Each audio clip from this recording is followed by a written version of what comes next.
Welcome back to the Crypto Power Hour, the #1 crypto show on Rumble. I honestly never get tired of saying that. Thanks to you guys, we've got the most views of any crypto show on Rumble. So, #1, thank you so very much. And of course, the show is powered by our friends over at Solum Global, making big moves. Check them out at solum.global. We're here with your hosts, myself, Lance Migliaccio, my co-host, George Ballantine. It's your ultimate deep dive into everything crypto, blockchain, and decentralized finance. Whether you're a seasoned investor or a newbie just stepping into the world of digital assets for the very first time, we're going to bring you expert insights, top interviews, exciting new projects, breaking news, and game-changing innovations. Of course, all of this is shaping the future of digital finance because on this show, in crypto, we trust. George B., how are you, man? It's Rise and Grind at 7 a.m. Friday morning. How are you, buddy? I'm good. I'm raring to go. It's Friday. Weekend's here. I don't know. I mean, as long as the weather's nice, I got work to do anyway. So, yeah, we got two shows we got to crack today. Of course, you know this, the Crypto Power Hour every Wednesday and Friday at 7 a.m. Eastern Standard. And then we got our regular show, Joe Rogan style show. We get great guests, great interviews, top news stories, entertainment, a lot of jokes, a lot of sarcasm like you'd expect from a couple guys back east. And that's Monday through Friday, 11 a.m. Eastern Standard. So you definitely want to check it out. And don't forget, the best way to thank us, hit the follow button, man. If you can't do the paid subscription, it's only $5 a month. We understand it. It's a tough economy. Maybe you can throw us a Rumble Rant tip once in a while. It all matters. And if you want to tip us in crypto, well, of course, we've got the crypto wallet. You know, crypto, you can now get Rumble with Perplexity. So Rumble Premium comes like that. And of course, we have the Rumble crypto wallet connected. So, you know, George is trying to still get himself 10 Bitcoin. So throw him in there. Maybe make George's day. Happy to have it. We love you guys. Listen, the U.S. government, I don't even know if they're putting the crypto into the Bitcoin strategic, or the crypto strategic reserve. Instead of putting it there, U.S. Marshals, just stick it over here with the Big Mig show and the Crypto Power Hour. That's how we do it. Yeah, George is laughing because we're laughing about how that kid stole that crypto from the U.S. Marshals. You guys know the story. Anyway, he got a little too flashy wearing those $500,000-$600,000 watches, and then he got picked up in a foreign country. Not great, but it's what you'd exactly expect. Now, listen, we've been doing a lot of education pieces. You normally can expect those here, but we really felt like we needed to cover some real news, a lot of stories that are breaking, a lot of big news going on.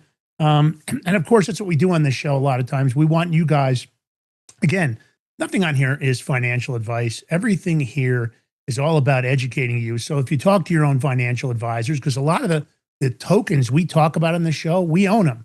Not because it's pump and dump, not because we're trying to promote our tokens. It's just because we try to buy quality tokens. And of course, the quality tokens are really consistent. There are things like Bitcoin, Ethereum, Solana, XRP, the ISO 20022 tokens. If you don't know those, you should. You can go back and watch one of our episodes. But that's what we do. We buy, we tell you this is what we're buying and holding. This is what we believe in. But again, this isn't some pump. This is for you guys to get the right information. And there is a lot going on with a particular token coming out of Ripple, of course.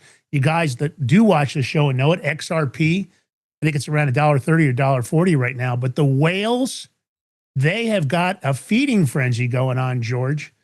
Big stuff. I tried to make a little neon whale there. I don't know what you guys think. You can let me know just to really kind of hype it up. And I made a new logo for us today just to kind of tie it in with all the colors. We like to use AI for stuff. George and I are constantly using it all day long. So it's one of those things we enjoy doing. So you want to throw up the thumbnail, or did you already? Maybe you did. No, I didn't. Well, there it is. Of course, whales, feeding frenzy. Look, XRP, they're on the move. The big news is that whales just bought another 500 to 600 million, as all these electronically traded funds, the 7-day inflow streak is just crack-a-lacking.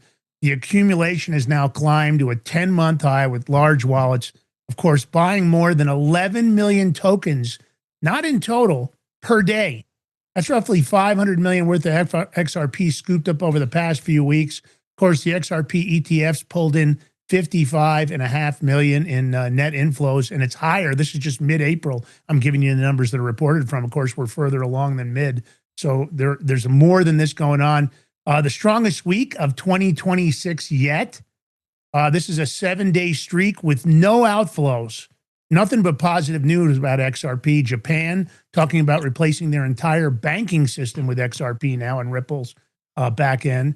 And of course, XRP's exchange reserves are at a 7-year low, while the XRP ETFs, they're holding roughly 787 million tokens. Did you catch that number, George? Nearly 800 million tokens. And that's what's happened now that regulation is getting, we believe the last of the regulation is imminent, at least the stuff that's most needed. We've got a good guy coming into the SEC, we think. George and I aren't sure. We're just going to hold on to that for now. But it looks like the new SEC head is a pro-crypto guy, thank God. I'm sorry, the new Federal Reserve I was going to say, you got me like, thinking like, what? I said SEC. I was wrong, guys. I meant Federal Reserve Chairman. Made a mistake there. But look, that means the available supply is shrinking, although there are a lot of minted XRP tokens. I'd love to see them do a burn. But again, I think that's further down the road because they still don't know how many tokens they're going to need as they start replacing the banking system across the globe. Look, they're accumulating these tokens. These are millions. They aren't small. This is a buying spree. Look, massive accumulation. We talked to you about this. We told you that as this happens and as regulation gets regular, it's really going to start to make moves. I hope they kind of disconnect from Bitcoin. I'd love to see tokens stand on their own. I hate that when Bitcoin goes up and Bitcoin goes down, George. I always feel like everything tracks Bitcoin when in fact, all these projects are very unique at the top of the food chain.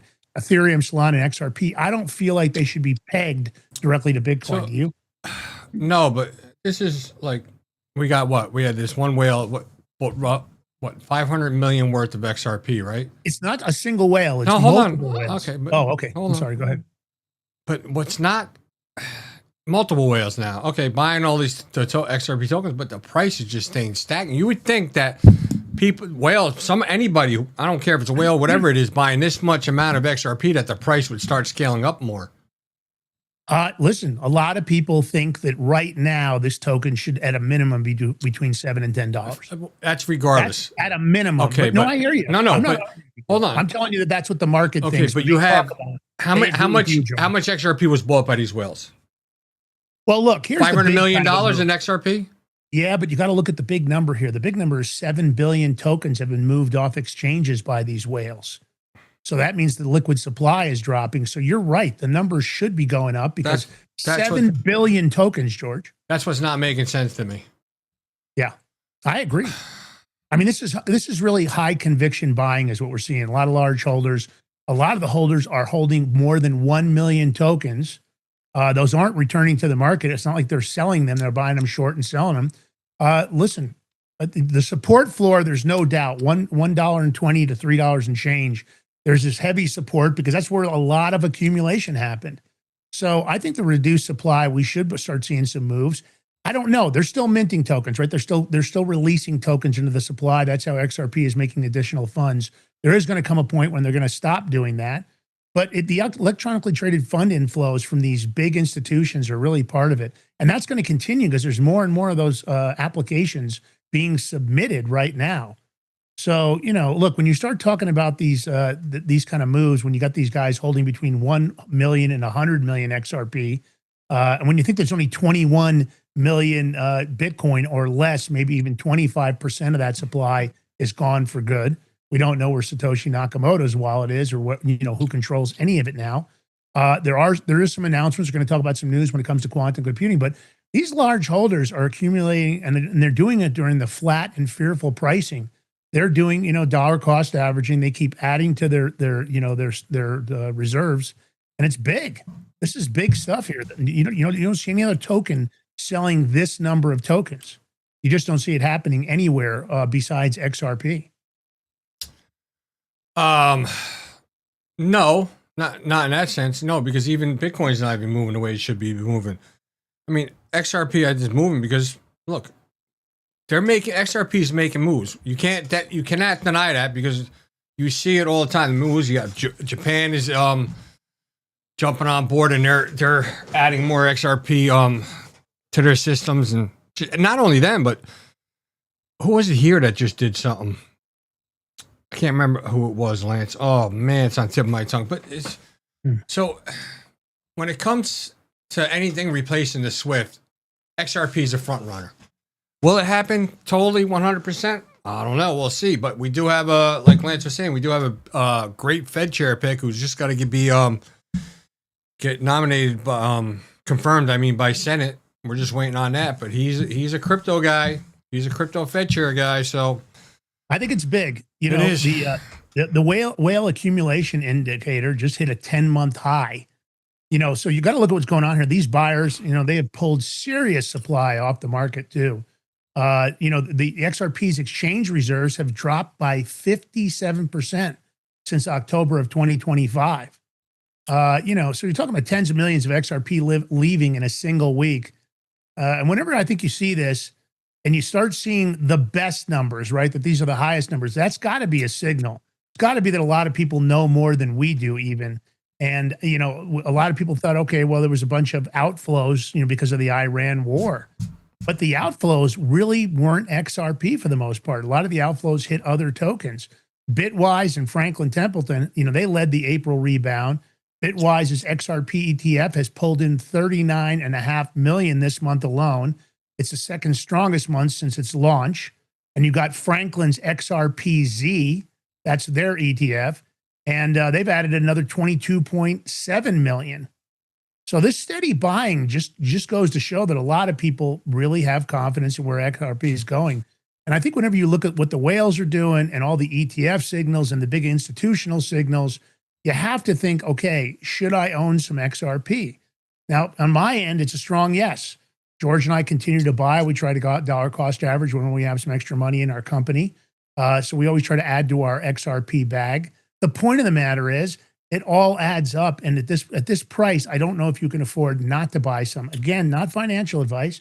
Talk to your own financial advisor, but it might be something where you just buy some, kind of set it and forget it. You can move it into a cold storage wallet.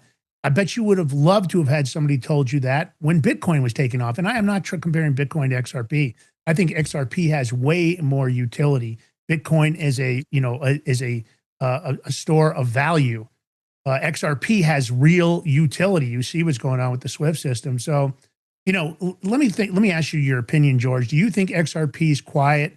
You know, this accumulation by these whales, the ETFs, the exchange. Do you think that this is maybe the next breakout? What do you think we're looking at here? I don't think anybody's going to be breaking out until we get the Clarity Act passed. Mm-hmm. I think that's just holding up the majority of crypto and, you know, why it's been stagnant. But even so, like with XRP, this much whales and others buying and the amount they're buying, it should show more of the uptick in their pricing in the tokens. It feels like a clear money signal to me. Do you feel like it's that? Because when I see big money, when I see institutional money and I see whale money moving, a lot of times those are the people that are in the know. I feel like it gives me a higher level of confidence. Now, when is XR going to move? I don't know. I'm not going to say it's going to be next week.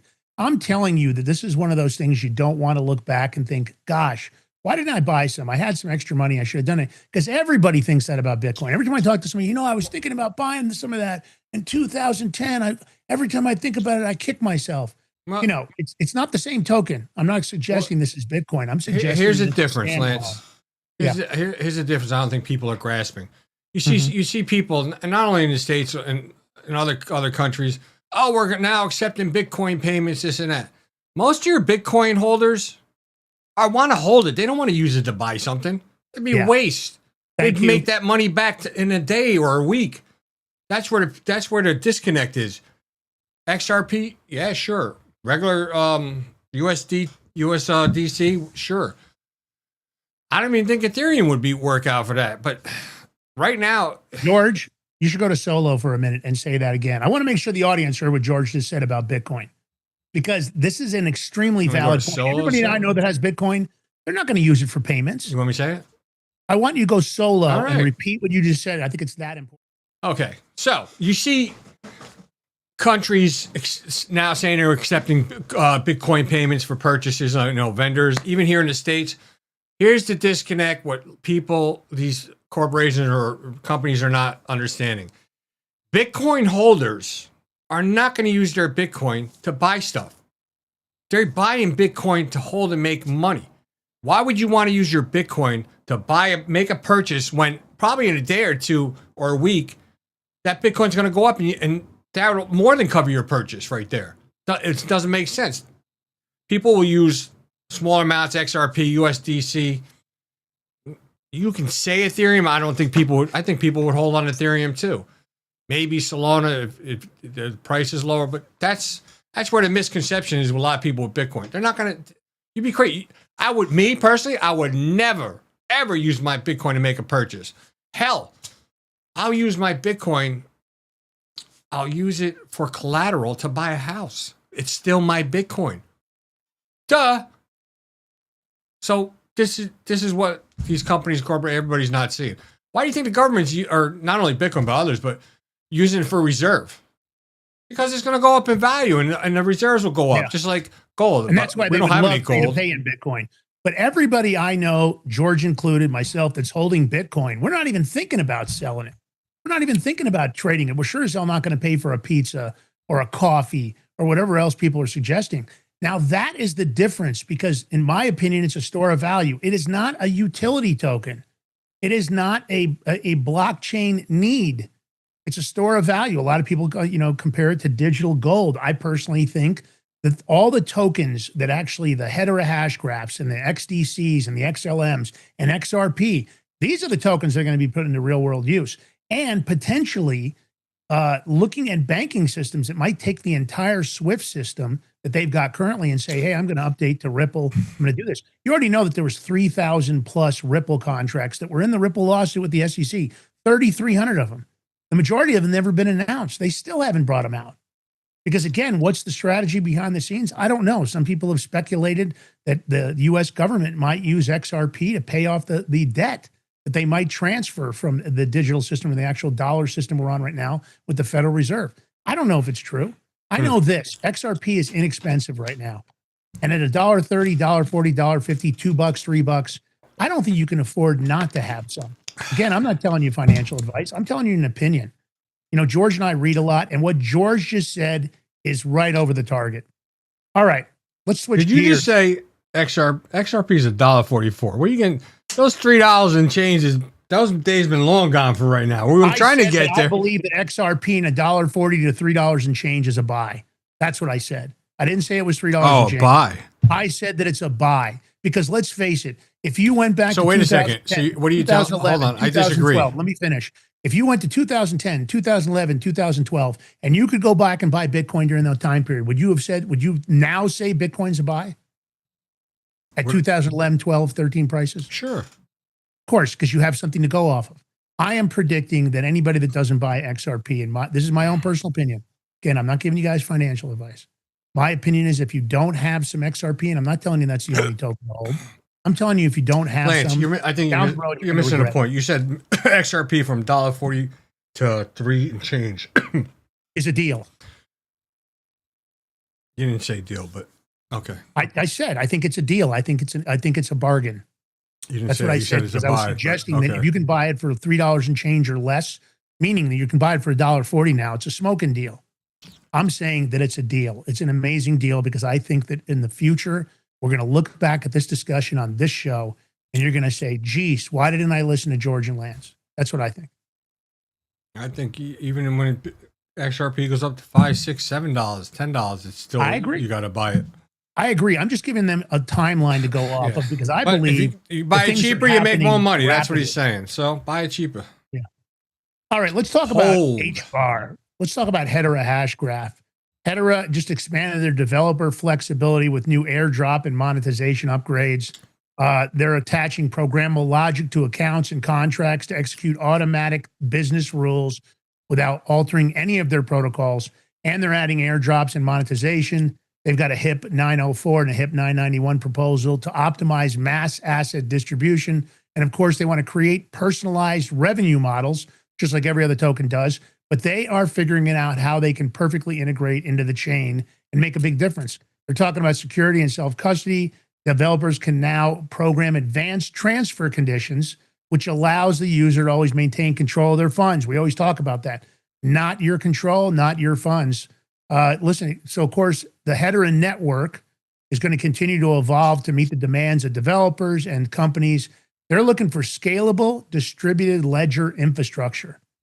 And they believe they can get that through these airdrops and monetization upgrades, George. But on the technical side, I think, HIP 1195 stands out for offering a programmable framework that, of course, is going to maintain native performance. I think these improvements are going to integrate into this HIP 904, which is HIP 904 and HIP 991, which I think really what we're looking at here is facilitating frictionless asset distribution mechanisms. Of course, all of those are tailored to monetization programmability. What does that mean for you? I think these are designed, to organize, to implement custom logics so that directly into these entities. They're looking, and it's all about your accounts and your contracts.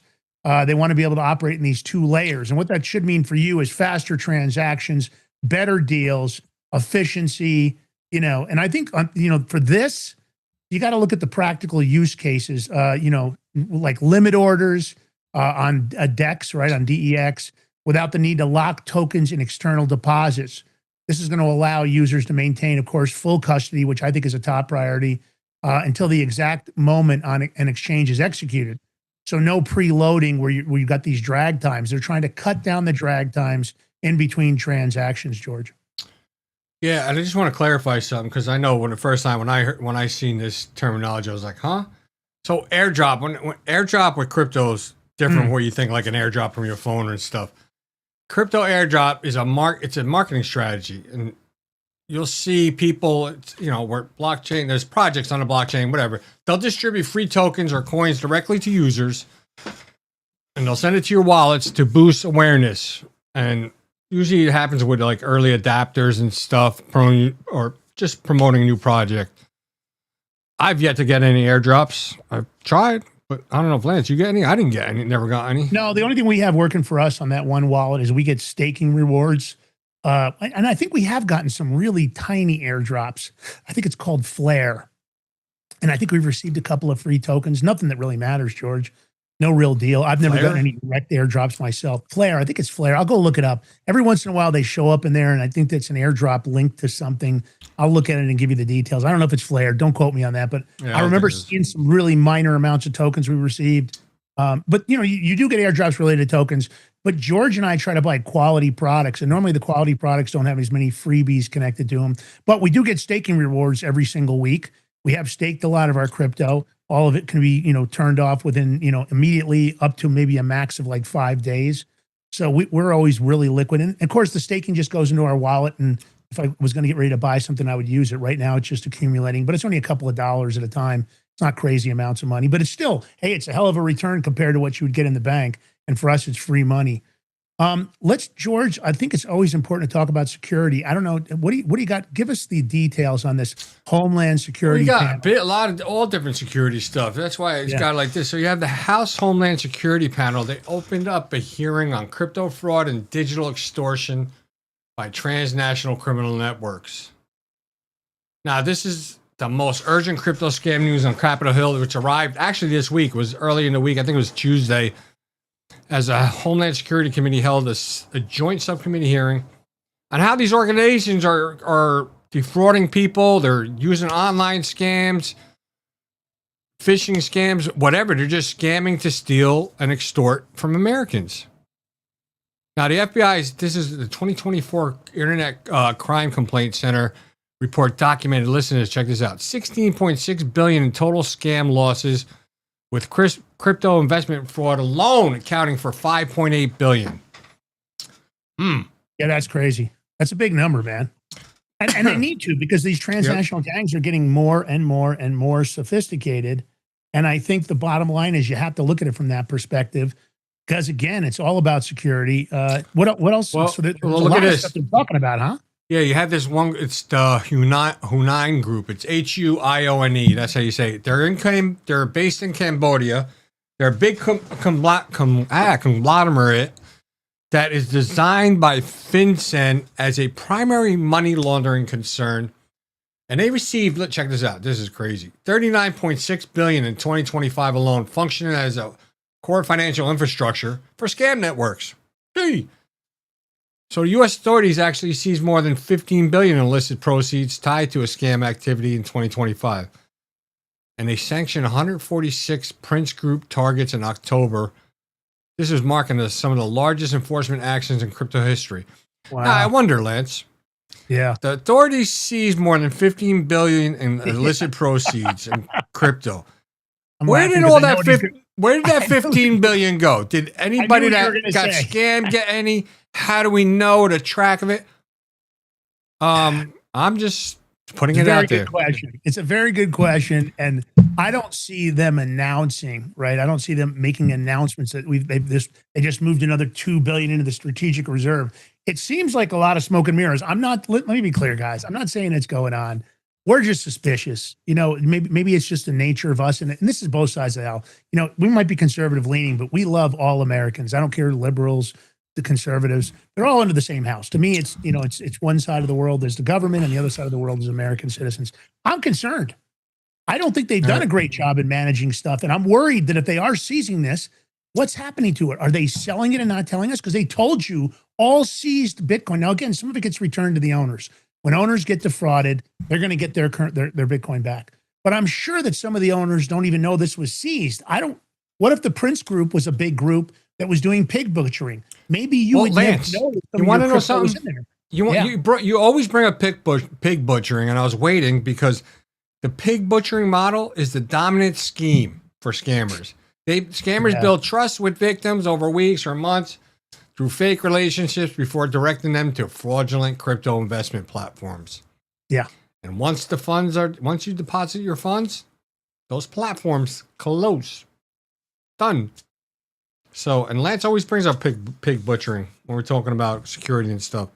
Yeah, because that's one of the the prevalent big scams. But my point is, George, they seize a big lot. Let's say they find a hacker group. We'll make up a name, XYZ hacker group. Let's say they're in Malaysia, and they determine that they're scammers because they've been laundering money through this Huion group right out of Cambodia, and they go in and they seize all their wallets.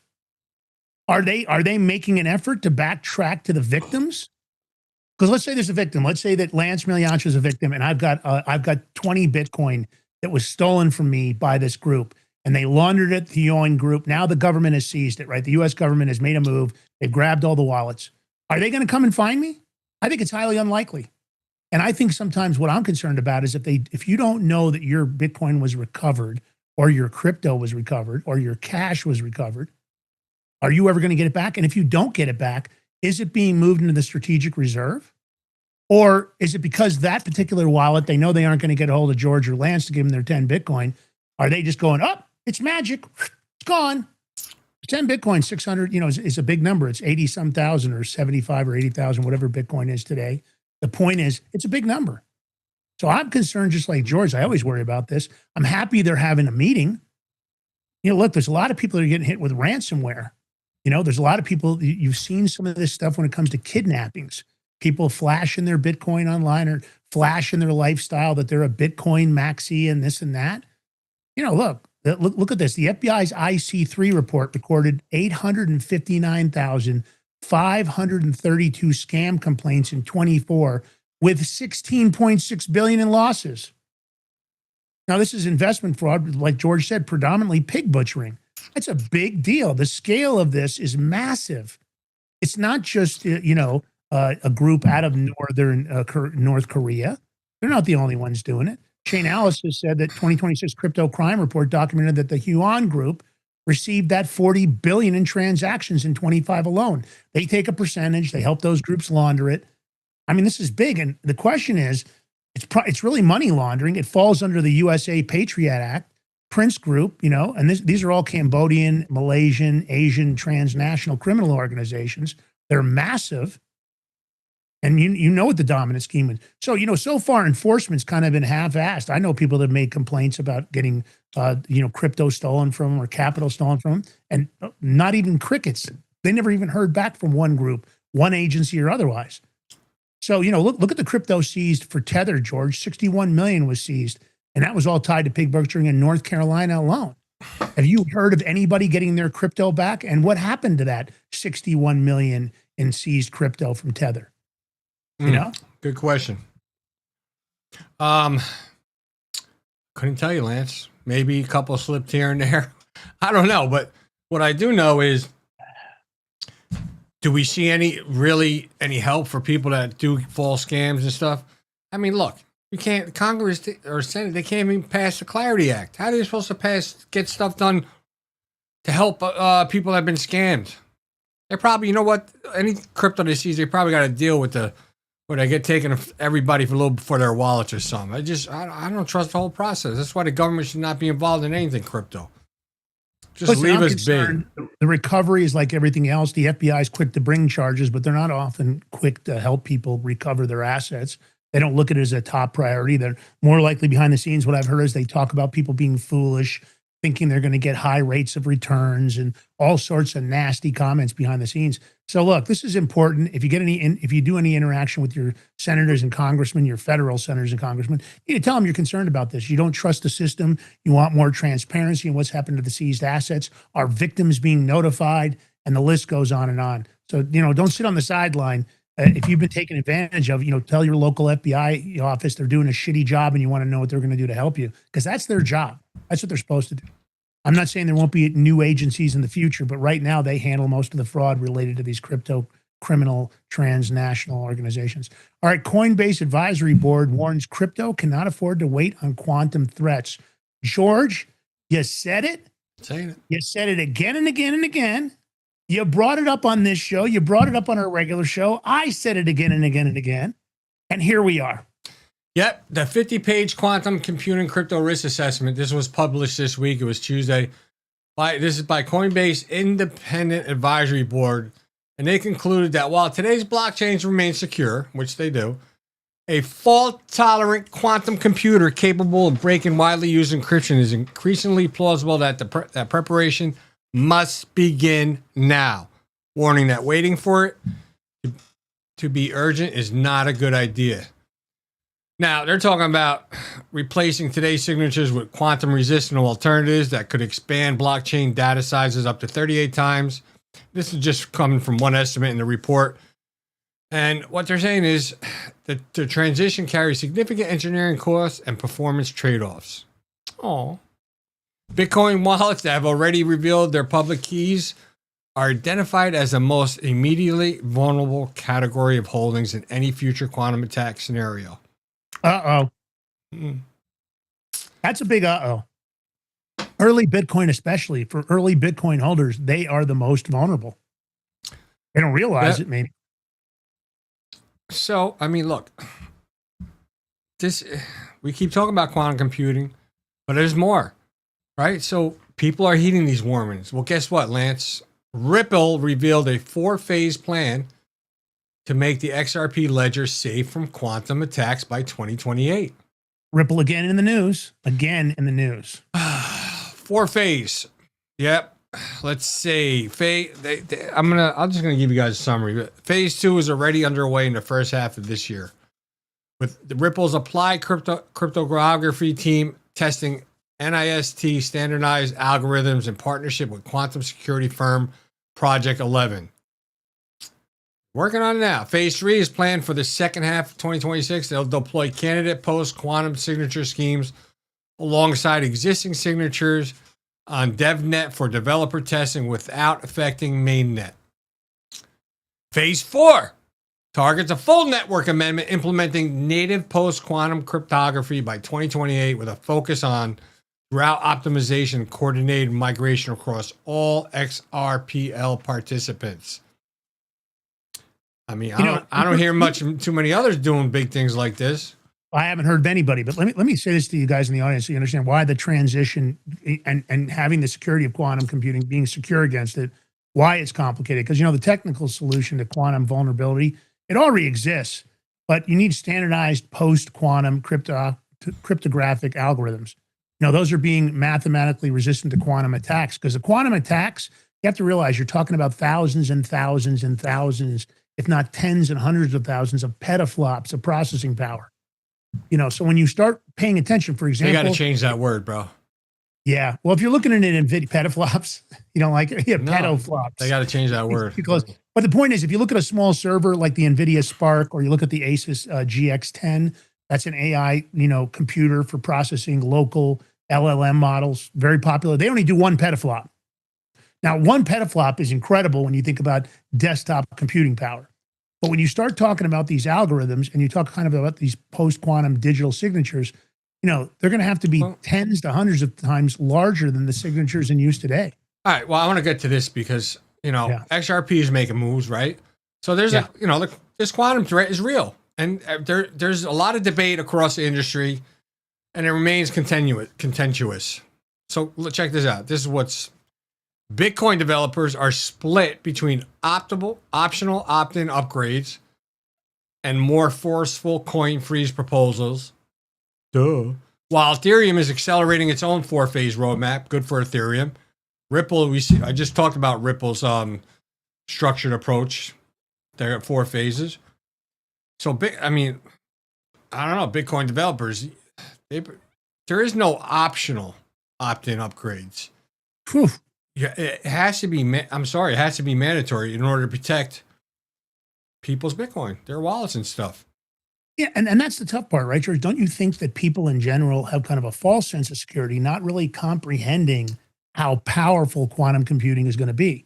Besides the fact that you can now team up quantum computing with AI and you can create a sentient learning innovator. I'm telling you, you're going to see Satoshi Sakamoto, his wallet.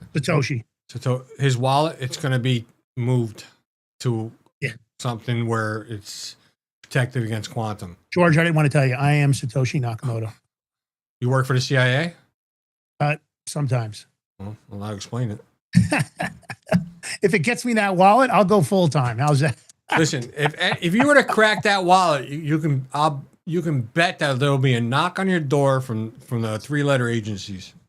You know what? You got to crack it, rack it, get that go bag and go, man. You got to leave behind your life. You're going to have to find a new place, new identity, because the CIA is going to want their cut, if not the own government. It's not their cut. It's their wallet, Lance. Yeah. Yeah, I know. There's no cut. It's their wallet. Listen, I hear you. I think you're right. I think there's more going on with that wallet than people realize. So we just told you. Coinbase just did a study. Did you see this study from Coinbase? Well, they're talking about that, and I don't know whether this This is another study. First, they did the first study on the threat, but go ahead. Yeah. So they're saying that the privacy tools like Railgun are mathematically safe from quantum attacks. Now, look, I'm not saying this is true, but they're saying that major crypto privacy, you found that zero knowledge proof systems, you got to know what those are, that include things like Railgun, privacy pools, Aleo, A-L-E-O, Aztec, are mathematically immune to quantum attacks because they rely on information theoretic security rather than encryption, meaning they remain safe even against infinitely powerful attackers, including future quantum computers. Now, I don't know if I agree with that, George, because if you team quantum up with AI and you say, and you can get it within a local model, right? Let's say you've got a powerful quantum computer. Let's say you're the North Koreans and you've built a very powerful quantum computer. And now you've got AI that's running locally. You're not running through an AI that's got guardrails. You've designed it to be the best hacking system in the world. I don't know if anything's going to be safe. I'm very concerned about it because AI is so incredibly powerful. The more I use it, the more I am blown away on what it can be used for. So, look, I don't know. This study was co-authored by Stanford and Ethereum Foundation researchers. Yeah. So, look, credit to them. I don't know if they have a quantum computer or they have access to one and using with AI. I'm sure they'll test all different scenarios and stuff.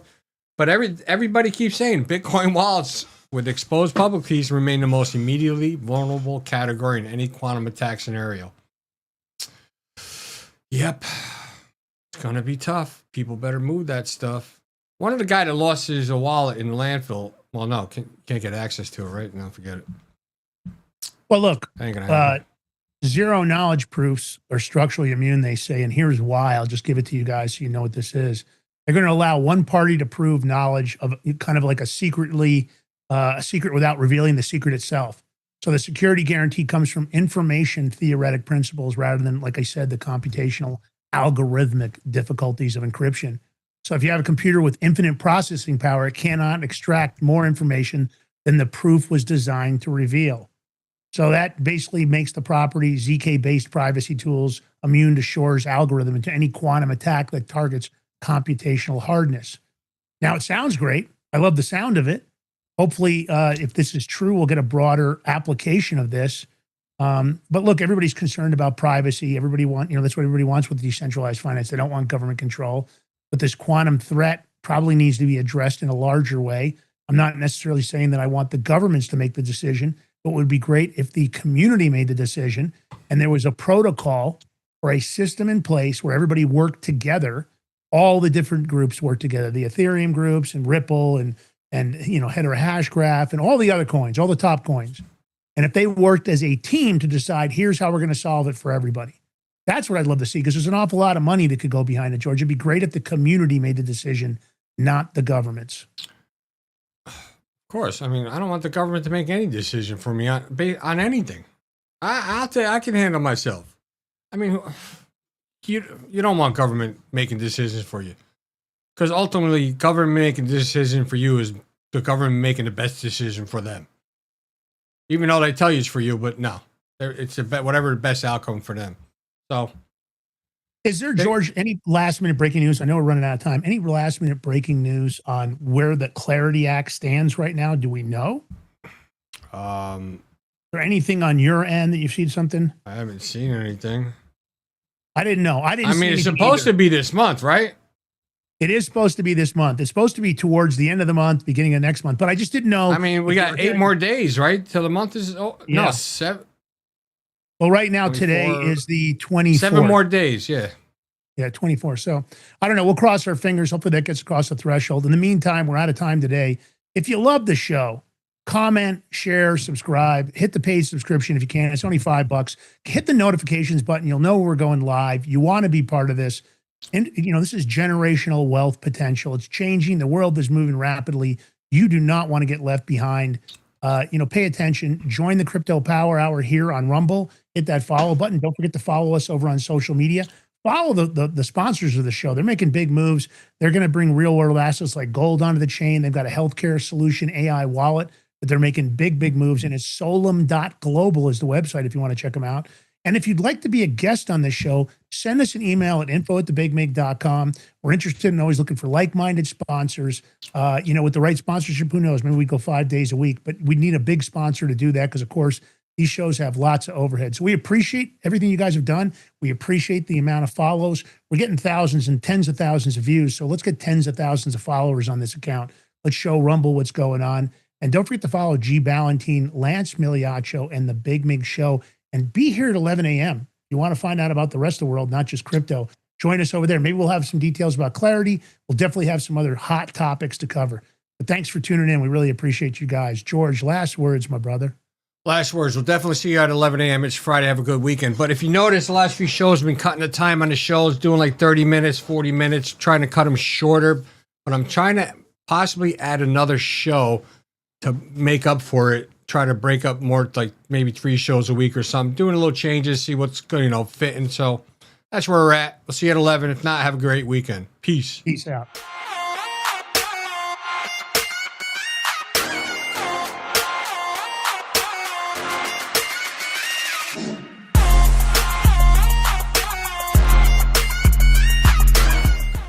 Are you ready to stand up for your community and support your local sheriff? Join the Constitutional Sheriffs and Peace Officers Association and become a vital member of the Sheriff's Citizens Posse. At CSPOA.org, we empower citizens like you through weekly webinars, arming you with the knowledge to back your constitutional county sheriff. Together, we can uphold our Constitution and ensure liberty and justice for all. Your community needs you now more than ever. Visit CSPOA.org and join the Sheriff's Citizens Posse today. Make a difference. Stand for freedom. That's CSPOA.org. Your country, your fight, your future.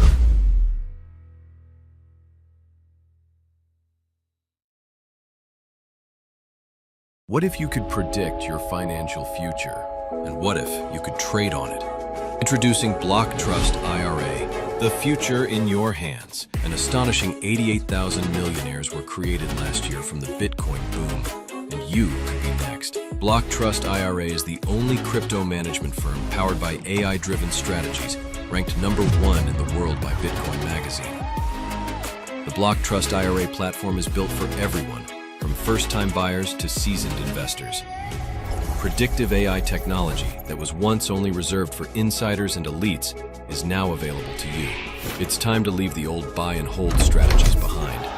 Your assets are protected with military-grade security, offline cold storage, and $200 million in insurance. Visit BlockTrustIRA.com to book your free consultation and ask how to claim up to $2,500 in deposit bonuses today. Bitcoin changed the game. AI changes the strategy.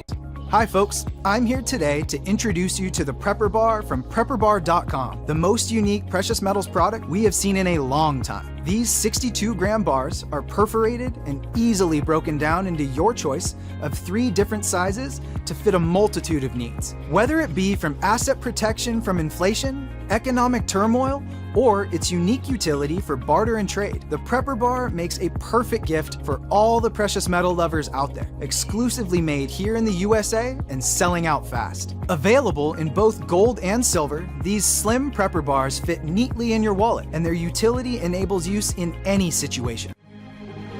Forged through rigorous training and honed by the finest instructors on Earth, these canine units serve beside our nation's warriors as they fight to preserve what we cherish. When these warriors complete their duty, the Warrior Dog Foundation provides them with a home deserving of the service they've given us all.